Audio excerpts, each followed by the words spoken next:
5 నుంచి అసెంబ్లీ సమావేశాలు. తొలి రోజు ఉభయ సభలను ఉద్దేశించి ప్రసంగించనున్న గవర్నర్. 7 లేదా 8 vote on account budget Jagan సర్కార్కు సంబంధించి. ప్రస్తుత అసెంబ్లీ చివరి సమావేశాలు వచ్చే నెల 5 నుంచి ప్రారంభం కానున్నాయి.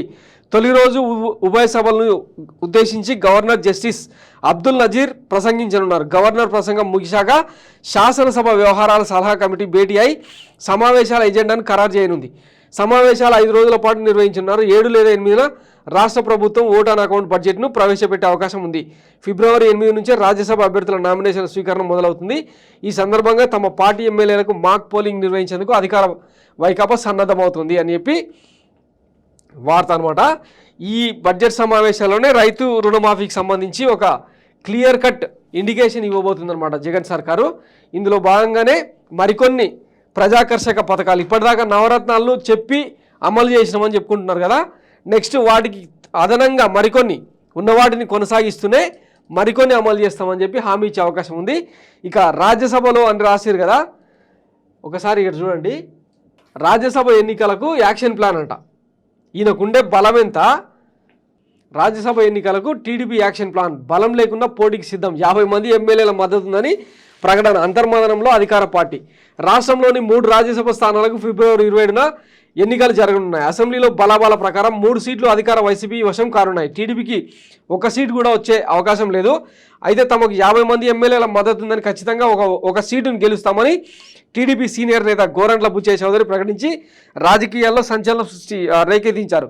టీడీపీ నిర్ణయం వెనుక ఎమ్మెల్సీ ఎన్నికల వ్యూహమే దాగుందనే చర్చ జరుగుతోంది. గత మార్చిలో ఎమ్మెల్యే కోట ఎమ్మెల్సీ ఎన్నికల్లో టీడీపీ అభ్యర్థి పంచుమర్తి అనురాధ అనూహ్యంగా గెలిచారు. వైసీపీ సభ్యులు క్రాస్ ఓటింగ్తోనే ఆమె నెగ్గగలిగారు. రాజ్యసభ ఎన్నికల్లోనూ ఇదే సీన్ రిపీట్ అవుతుందని టీడీపీ వర్గాలు భావిస్తున్నాయి. నిజానికి ఇప్పుడు రాజ్యసభ ఎన్నికల్లో 3వ సీటుని గెలుచుకోవాలంటే టీడీపీకి ఇంచుమించు 44 మంది ఎమ్మెల్యేల బలం కావాలి. కానీ వీళ్ళకున్నది ఎంత? కేవలం 18 మంది ఎమ్మెల్యేలు. 19 మంది ఉంటే మొన్ననే ఎవరు గంటా శ్రీనివాసరావు, భీమిలి ఎమ్మెల్యే గంటా శ్రీనివాసరావును అనర్హత వేటు రూపంలో ఆయనను తీసేసారు అన్నమాట. సో టీడీపీ బలం ప్రస్తుతం 18 సీట్లు మాత్రమే. ఈ 18 సీట్లతో అంటే ఇంకా 26 సీట్లను తెచ్చుకొని 46 మందితో ఎట్లా ఓటింగ్ చేపిస్తారన్నది ఇప్పుడు ఆసక్తికరం అనమాట.